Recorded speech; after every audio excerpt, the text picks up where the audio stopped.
నువ్వు ఇంట్లో ఉండి పుష్పమాలలు కట్టు, నేను పువ్వులు తెస్తానన్నారు. సరే, మీకు తెలిసి ఇంకా కథ.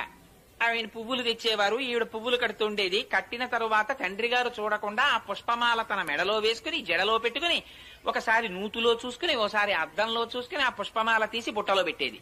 ఈ పుష్పమాల పట్టుకుని ఆయన కృష్ణ పరమాత్మకు పట్టుకెళ్లేవారు. అర్చకులు ఆ పుష్పమాల అలంకారం చేద్దామని తీస్తే అందులో మామూలుగా పువ్వు కొండవలసినటువంటి వాసన కన్నా కూడా దివ్యమైన పరిమళం కనపడేది. ఇటు మల్లె పువ్వులా కాకుండా ఇంత పరిమళాలు వస్తున్నాయి ఏమిటి పువ్వులని, బహుశా ఇదంతా భట్టనాథుల యొక్క తపఫలితం అయి ఉంటుంది, ఆయనకున్న కైంకర్యనిష్ట అయి ఉంటుంది అనుకున్నారు. ఏమిటి ఇంత వాసన అర్చకులు మార్చి మార్చి ఆ పూలదండని చూస్తుంటే అందులో దీర్ఘకేశం కనపడింది, అంటే పొడుగాటి వెంట్రుక. ఆ పొడుగాటి వెంట్రుక చూసి ఇది స్త్రీలదే అని గుర్తించారు. స్త్రీల వెంట్రుక పూలదండలోకి ఎందుకు వచ్చింది? భట్టనాథులు వేరొక స్త్రీ అలంకరించుకున్న దండ పట్టుకురారు కదా.